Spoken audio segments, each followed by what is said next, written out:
Disclaimer. April 12, 1861.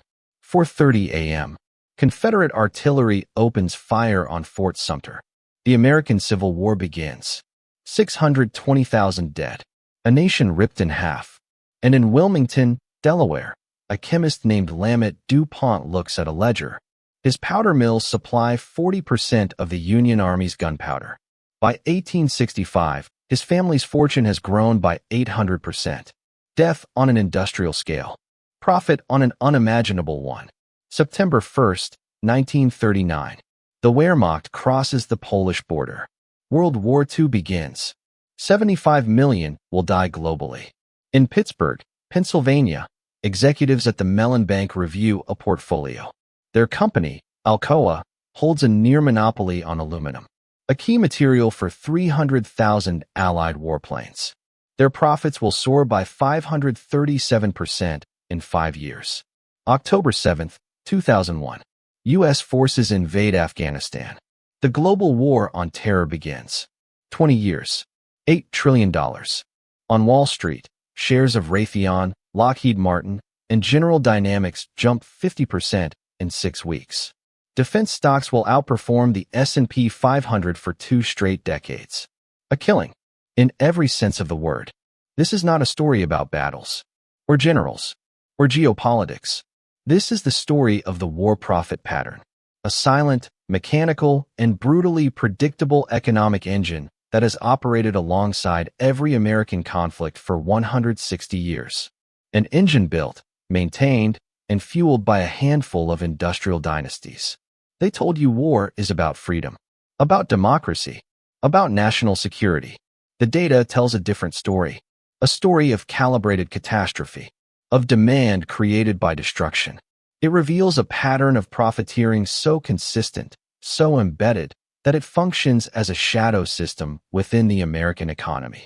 A system where certain families don't just survive the fire. They own the match factory. The framework asterisk. Historical analysis reveals this pattern unfolds in 5 inevitable stages. Stage 1. The foundation. A private industrial monopoly is established in a critical war material. Stage 2. The catalyst. A major war erupts, creating insatiable, state-funded demand. Stage 3. The extraction. Profits are maximized through political influence, price fixing, and expansion. Stage 4. The conversion.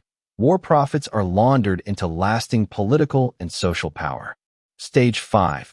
The reboot. The empire pivots to prepare for, or instigate, the next cycle of demand. The Spanish Empire followed it with silver. The British Empire followed it with coal and steel. And in America, this pattern was perfected by 5 families: DuPont, Mellon, Rockefeller, Morgan, and Bush. From the Civil War to Ukraine, the same names appear. The same mechanisms engage. The same fortunes compound. And right now, as you watch this, we are deep in stage 3, the extraction. Again, to understand the pattern, you must first understand the foundation.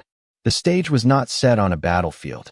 It was set in boardrooms, mines, and oil fields in the decades following the Civil War. This was the era of the industrial empire builder. And a handful of men, through ruthless strategy and political maneuvering, achieved total dominance over the materials that would define modern warfare: explosives, fuel, steel, and capital itself. The foundation asterisk.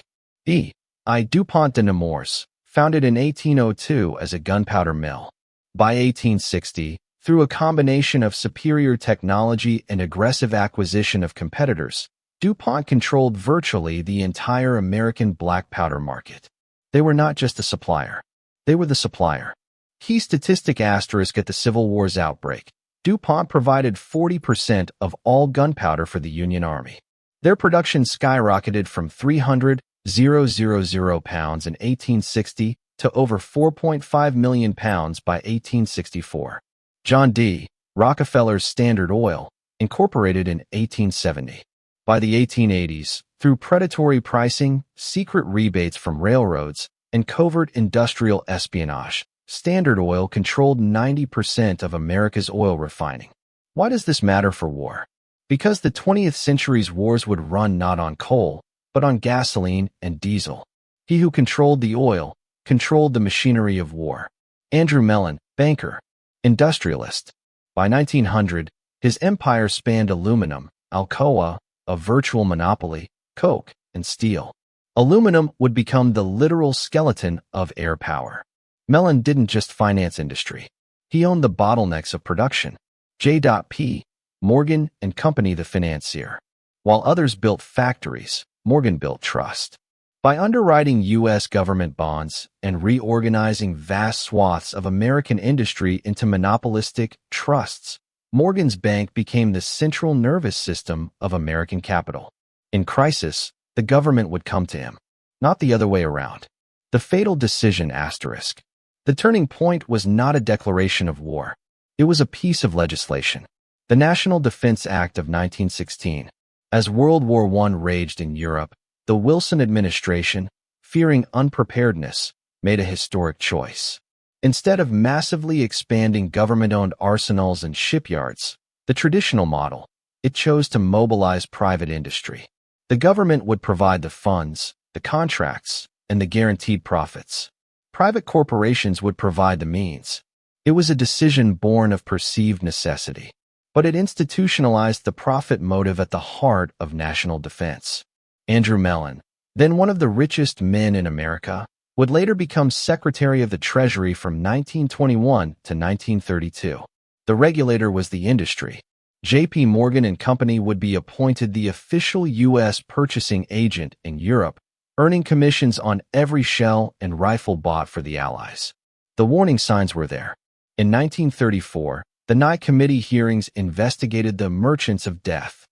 Senators presented evidence of war profiteering, of arms manufacturers lobbying for intervention, of books showing staggering profits from World War I. Key statistic asterisk, DuPont's net profits soared from $5.6 million in 1914 to $82 million in 1916. A 364% increase in 2 years. The committee's final report bluntly stated that the industry had made enormous profits and that bankers had concealed their role in pushing for war. The public was outraged. For a moment, the pattern was exposed. And then, it was ignored. Because on December 7, 1941, the catalyst arrived. Again, the pattern always begins in peace. Not with a bang, but with a monopoly. Stage 1 is the foundation. A private entity achieves overwhelming, often total, control over a resource or technology that will become fundamental to warfare. This is not an accident. It is a calculated, decades-long project of industrial consolidation. The goal is to become indispensable. Historical example 1. DuPont and gunpowder, 1802 to 1860. Lehman DuPont didn't just improve gunpowder. He industrialized its chemistry. Through patented processes and acquiring every significant competitor, DuPont transformed from a small mill into the American Explosives Trust. By 1857, they had formed the Gunpowder Trade Association, a formal cartel that fixed prices and divided markets. They weren't just ready for war. They had engineered a market where war was their primary customer. Historical example 2, Standard Oil and Fuel, 1870 to 1914. John D. Rockefeller didn't discover oil. He discovered the power of logistical control. By owning the pipelines, the railcars, and the refineries, he made it impossible for competitors to reach the market. By 1880, Standard Oil refined 90–95% of all U.S. oil. When the British Navy switched from coal to oil in 1912, and the internal combustion engine transformed armies, Rockefeller's private empire became a strategic entity of global scale. The foundation was poured. Historical example 3, Alcoa and aluminum, 1888 to 1939. The Mellon family, through the Pittsburgh Reduction Company, later Alcoa, controlled every critical patent for the mass production of aluminum. They monopolized bauxite mines, power generation, and fabrication. In 1937, a federal antitrust suit alleged Alcoa controlled 100% of the virgin aluminum ingot market in the U.S. When World War II demanded 300,000 aircraft, the U.S. government had one primary supplier. The foundation was a bottleneck. The lesson is clear asterisk before the first shot is fired. The winners are already chosen. They own the board. Stage 2, the catalyst asterisk asterisk. Peace is a risk to their business model. War is a market correction. Stage 2 is the catalyst. A major geopolitical conflict erupts, creating an immediate, insatiable, and price-insensitive demand for the monopolized material. The state, facing an existential threat, becomes a captive customer. It does not negotiate. It pays. Historical example 1. The Civil War, 1861 to 1865. The Confederate attack on Fort Sumter was DuPont's IPO. Union contracts flooded in. The company's production capacity became a matter of national survival. Price was no object. Output exploded by 500% in 4 years. The catalyst transformed a large company into an industrial arm of the state. Historical example 2, World War I, 1914 to 1918. The assassination in Sarajevo lit the fuse for American industry. The Morgan Bank became the U.S. Treasury's financial agent, floating billions in loans to the Allies. DuPont, now moving into new explosives like TNT, saw profits multiply 15-fold. The U.S. government spent $32 billion, over $800 billion today, on the war, a river of money flowing directly to the foundational monopolies. Historical example 3, World War II, 1939 to 1945. Pearl Harbor was the ultimate catalyst. The U.S. government suspended antitrust laws for the war effort. Who benefited? The monopolies. Alcoa's production was deemed so critical that the government itself built new plants and then sold them to Alcoa at a fraction of cost after the war. Standard Oil's synthetic rubber technology, developed with Nazi Germany's IG Farben, was seized and used. The profits were unprecedented. Key statistic asterisk total U.S. war expenditures, $296 billion, for $0.1 trillion today. Corporate profits after taxes doubled from $6.4 billion in 1940 to $10.8 billion in 1944. The catalyst is not merely an event. It is a transfer switch. Power flows from the state to the private monopoly, because the state has no other choice. Stage 3, the extraction asterisk asterisk. With the state on the hook, the real business begins. Stage 3 is the extraction. This is the systematic, often ruthless, maximization of profit from the conflict. It involves political manipulation, cost-plus contracts, and the suppression of competition under the banner of patriotism. The goal is to convert national blood and treasure into private balance sheets. Historical example 1. The Merchants of Death in World War I. The Nye Committee uncovered it all. DuPont sold gunpowder to the U.S. government at $0.97 per pound, while selling the same powder to Britain at $0.68. They profited from both sides until U.S. entry. Bethlehem Steel charged the Navy $5.50 per ton for armor plate, while the cost was $2.20. Profit margins exceeded 150%. Extraction was raw, blatant, and immense. Historical example 2. The WWII men in World War II. A masterstroke of public relations. Executives from DuPont, General Motors, and U.S. Steel joined the War Production Board for a token salary. Guess who they awarded the lucrative contracts to? Their own companies. This was extraction through regulatory capture. The cost-plus fixed-fee contract became standard. The government covered all costs and guaranteed a profit. There was zero risk. All reward. Key statistic asterisk between 1940 and 1944, the top 100 U.S. corporations received 70% of all war contracts. Historical example 3. The Korean War and the Pentagon capitalism. The Cold War turned the extraction phase into a permanent state. After World War II, profits dipped. Then, Korea. Defense budgets reinflated overnight. Companies like General Dynamics and Lockheed learned that a continuous, lower-intensity conflict could sustain the profit stream without the total mobilization of World War II.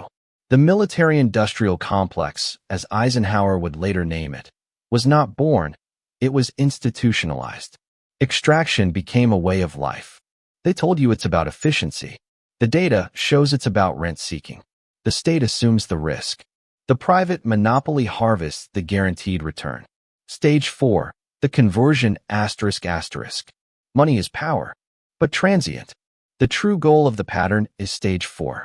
The conversion. This is the alchemy of turning war profits into permanent, multi-generational political, social, and cultural capital. It's about laundering financial wealth into legitimacy and influence that lasts long after the war ends. Historical example 1. The Mellon dynasty. Andrew Mellon's war profits from Alcoa, banking, and oil didn't just sit in a vault. As Treasury Secretary, 1921 to 1932, he shaped tax policy that benefited vast industrial fortunes. He then funneled millions into the National Gallery of Art, endowing it with his personal collection. The Mellon family founded Carnegie Mellon University. The name Mellon shifted from war profiteer to philanthropic pillar of society. The conversion was complete.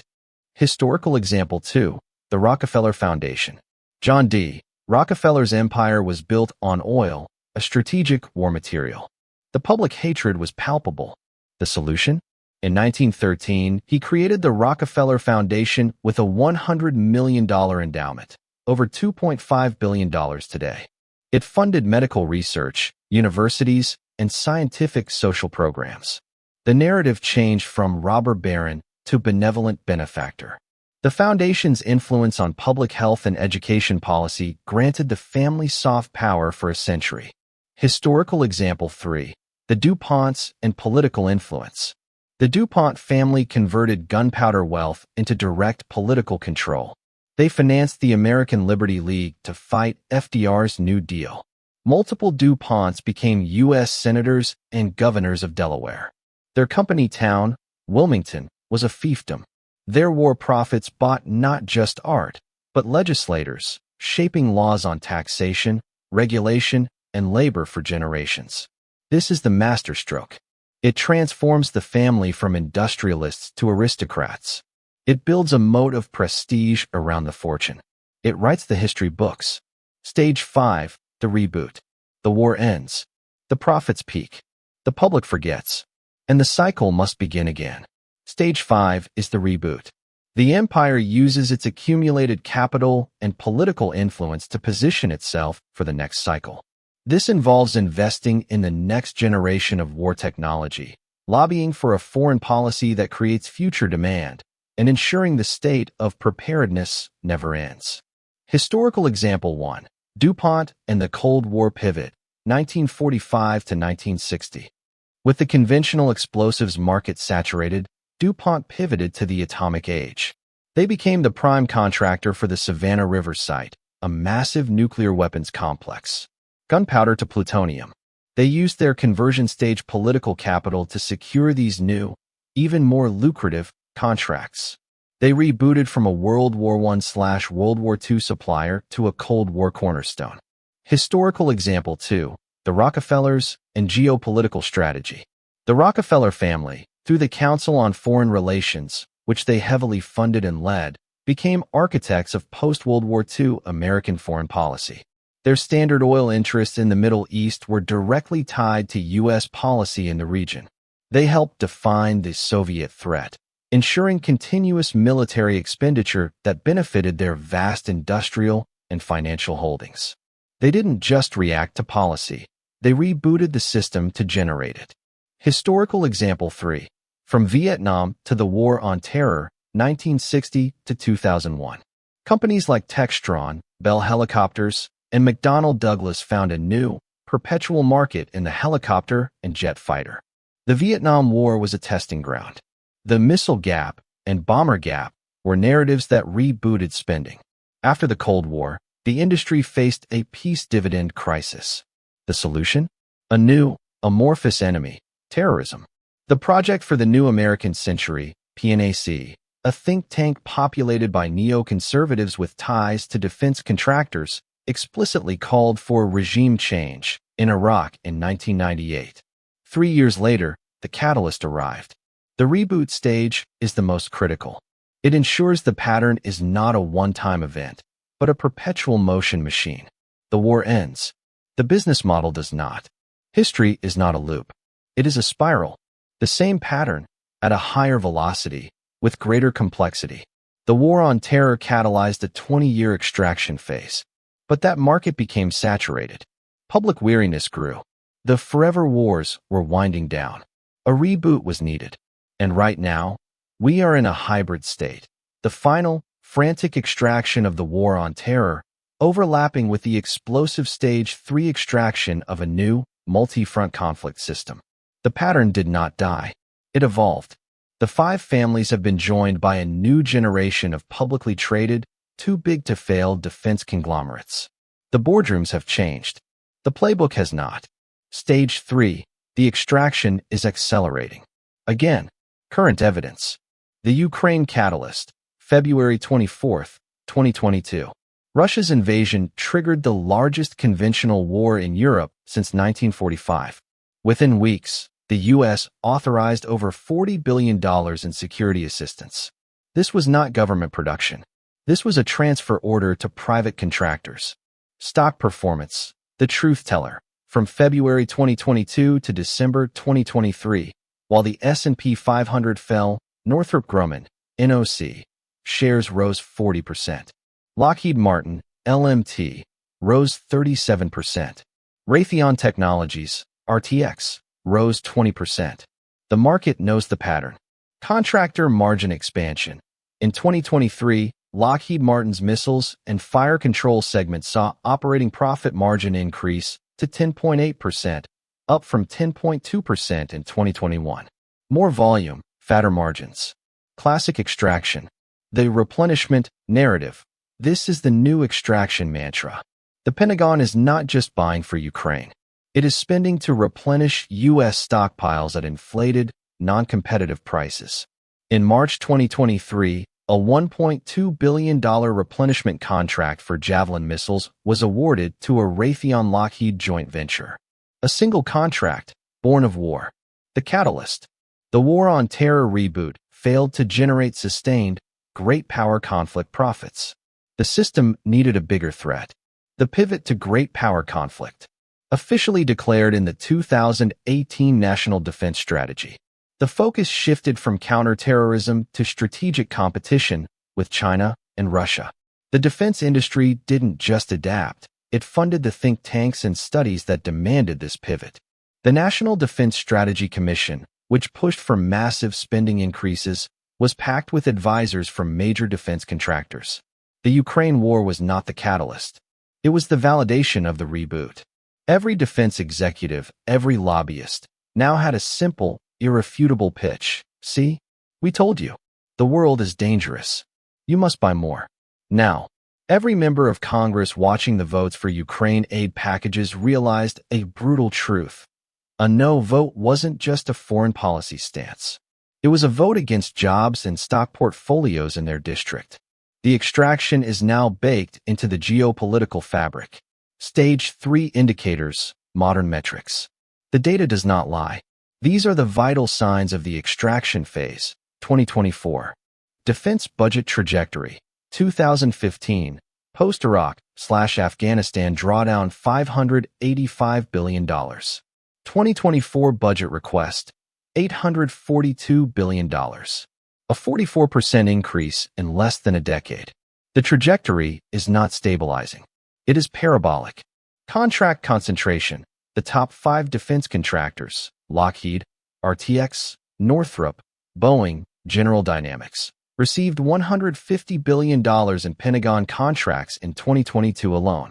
That's 30% of the entire base budget. The foundation is more concentrated than ever. Lobbying expenditure, the investment in extraction in 2023, the defense aerospace sector spent $130 million on lobbying. Lockheed Martin alone spent $14.6 million. This is not charity. It's a return on investment calculation for securing the next contract.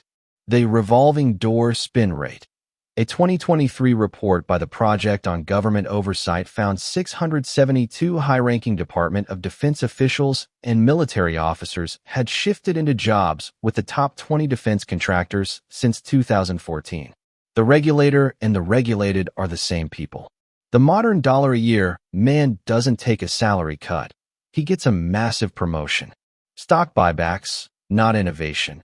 From 2011 to 2020, the top 5 defense contractors spent $123 billion on stock buybacks and dividends, 44% more than they spent on research and development. The goal is not a better product for the soldier. It's a higher return for the shareholder. The extraction is financial, first and foremost. The new frontier, the Cyber and Space Foundation. The families and funds have already laid the foundation for the next cycle. Rockefeller Capital Management holds significant stakes in cybersecurity firms. Venture capital funds, seeded by old money, are pouring billions into AI-driven warfare, autonomous systems, and space-based surveillance. They are not just profiting from today's wars. They are building the monopolies for tomorrow's. The pattern is not repeating. It is accelerating. We are watching Stage 3, extraction, in real time, on our screens. Funded by our taxes, amplified by our politicians. And the conversion stage has already begun. The same corporate logos are on university research grants for ethics in AI. The same think tanks they fund are shaping the rules for the new domain. They are preparing to launder the next fortune into the next generation of legitimacy. The war profit pattern is not history. It is the operating system. The pattern creates a brutal, immutable calculus. For every winner it crowns, it designates a loser. This is not a theory. It is historical accounting. For the winners, the shareholding class, from the Mellon trusts of 1918 to the BlackRock and Vanguard funds of 2024, anyone holding a significant portfolio heavy in aerospace, defense, and related tech benefits directly. Their wealth compounds not on productivity, but on perpetual tension. They are the silent partners in the extraction. The geopolitical gatekeepers, former officials, think tank scholars, lobbyists. They monetize access and perceived expertise. They form a professional managerial class of conflict, moving seamlessly between the Pentagon, CNN green rooms, and contractor boardrooms. Their currency is influence, their product, fear. The innovation oligopolies, a new generation of companies positioned at the convergence of tech and defense, Palantir, data warfare, and Dural, autonomous systems, SpaceX, space logistics. They are the DuPonts of the digital age, building foundational monopolies on data and AI. Venture capital, often backed by old war profits, floods in. Historical precedent. The robber barons of the 19th century became the philanthropic aristocrats of the 20th. The winners use Stage 4, conversion, to cement their status, ensuring their grandchildren are insulated from the consequences their businesses create. For the losers, the taxpayer and the public treasury, every dollar extracted is a dollar not spent on infrastructure, healthcare, or debt reduction. It's a generational transfer of wealth from public good to private profit. The national debt is, in part, a ledger of past extractions. The industrial base and workforce. The pattern gutted the diversified American manufacturing ecosystem. Why produce competitive consumer goods when cost-plus defense contracts guarantee a profit? This led to deindustrialization, leaving entire regions dependent on the cyclical feast or famine of Pentagon spending. The soldier and the veteran. They provide the human capital. They bear the permanent physical and psychological cost. The system that profits from war then fights them over disability benefits and healthcare. The VA backlog is a direct consequence of a system optimized for profit, not for aftermath. Strategic stability and democracy. When war becomes a core business model, policy is inevitably shaped to serve that model. The push for continued confrontation over diplomacy, the inflation of threats, the militarization of foreign policy, these are not bugs. They are features of a rebooted system. It corrupts the strategic decision-making process at its core. Historical precedent. Post-World War I America saw staggering wealth for a few, while veterans marched on Washington for their bonuses during the Depression. The losers are always left holding the bill for the party they never attended. Based on the historical velocity of the pattern and the current acceleration of geopolitical tension, we can project the next phase of the spiral. This is not prophecy. It is pattern recognition. 2024 to 2030. Hyper-extraction and regional conflagration. The Ukraine model will be replicated. Every regional conflict, Taiwan Strait, South China Sea, Korea, will be framed as an existential test, justifying exponential spending. Defense budgets will breach $1 trillion annually. Hot production lines will be permanent. Stock buybacks will reach record levels. A major bolt-from-the-blue cyber or space attack will be used to justify a new, unrestricted funding paradigm. The political rhetoric will be unanimous. We have no choice. 2030 to 2035. The crisis of legitimacy and financial stress. The bills for hyper-extraction come due. The national debt burden will collide with soaring defense outlays, forcing severe austerity in domestic spending. Social unrest will grow. A modern equivalent of the WWII committee will emerge, fueled by public anger over contractor profiteering and glaring inequality. There will be hearings, grandstanding, maybe even minor reforms. But the foundational monopolies will be too entrenched, their lobbying too powerful. The system will defend itself. 2035 to 2050. The new foundation and systemic reboot. Facing political pressure and saturated traditional markets, the pattern will execute its most profound reboot. The focus will fully shift to the militarization of the digital and biospheric realms. Private corporations will not just supply weapons. They will supply integrated AI battle networks, genetic biodefense, and private orbital security forces. The wars will be invisible, fought in the cloud, in the human genome, in low Earth orbit. The new DuPonts and Rockefellers will be the companies that control the protocols, patents, and platforms of this new domain. The cycle begins anew, at a higher, more complex, and more insidious level. The war profit pattern is a gravitational force in American history. It bends events, corrupts institutions, and distorts economies towards its own perpetuation. The question is no longer if the pattern will continue. The data from 160 years screams that it will. The only questions are, how fast will the spiral accelerate? And what form will the next, inevitable extraction take? The timeline is compressed. The 80-year cycle of Spain has become the 40-year cycle of Britain, which has become the 20-year cycle of modern America. We are now looking at a 5 to 10-year churn between catalyst and reboot. The pattern is clear. The machinery is oiled and running, and you are living inside it. Disclaimer: this documentary is for educational and informational purposes only. It presents a historical analysis, economic opinions, and interpretations based on publicly available sources, academic research, and documented historical records. It is not financial advice, political advice, or a prediction of future events. All historical comparisons and references to modern corporations, governments, or economic conditions are theoretical frameworks intended to illustrate patterns, and should not be interpreted as definitive claims, certainties, or endorsements. The views expressed are an analytical perspective on historical and economic cycles. Viewers are strongly encouraged to research primary sources, consult diverse viewpoints, and draw their own informed conclusions about the complex interplay between economics, state policy, and industry.